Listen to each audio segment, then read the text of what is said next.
honorable members of the Tom Lantos Commission, I speak before you the last words of Daniel Pearl in my own words. My father is a Kashmiri Hindu, my mother is a Kashmiri Hindu, I am a Kashmiri Hindu, and our home and lives in Kashmir were destroyed by radical Islamic terrorism. As I begin to speak, I am choked. As I begin to speak, I'm choked by the thoughts of those voices I represent here, because their voices were extinguished in the most brutal fashion.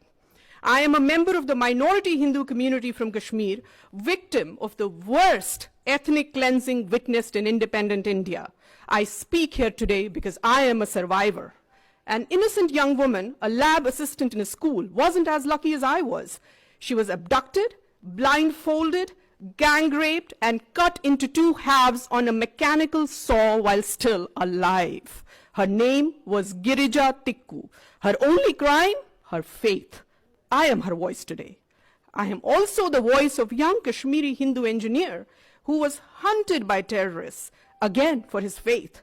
When terrorists came to kill him, he hid inside a rice container in his attic, and he would have been alive today had his location not been disclosed to the terrorists by his own neighbors. His neighbors he trusted, neighbors that we trusted.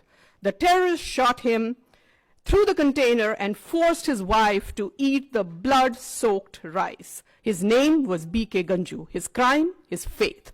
I speak for him today. I could go on and on. We have seen ISIS level of horror and brutality in Kashmir 30 years before the West was even introduced to the brutalities of radical Islamic terror. I'm glad these hearings are happening today, because when my family and I lost our homes, our livelihood, and our way of life, the world remained silent.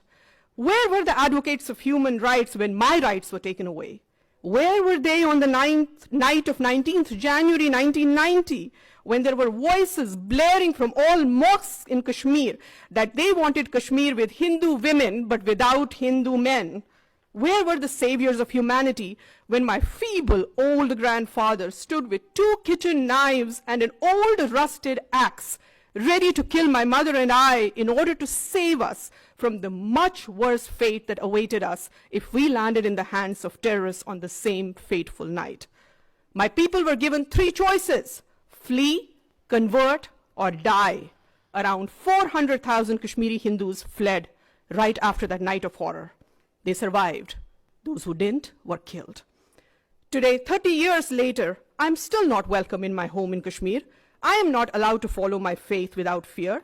My house in Kashmir is illegally occupied, as those of countless others in my community. Those that are not occupied have mostly been burned down or are ransacked.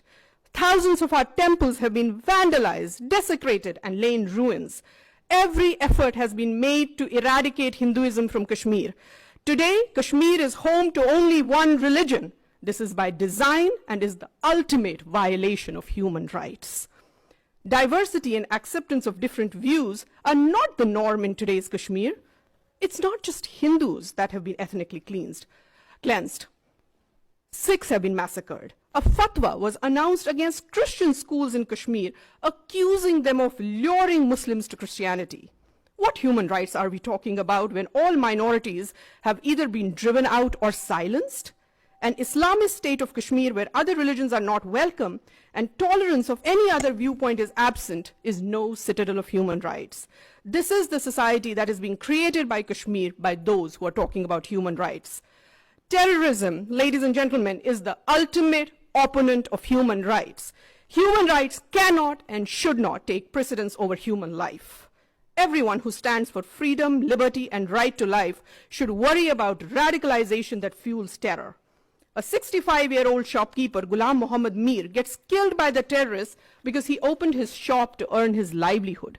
Truck drivers and apple traders are shot dead by terrorists for simply wanting to earn their livelihood. The simple act of earning livelihood in Kashmir today is prohibited by terrorists because earning a livelihood would show that Kashmir is moving towards normalcy. I ask you, who are these people who fear normalcy in Kashmir? Who are these people who talk about human rights but fear free movement, free thought, and the right to earn livelihood?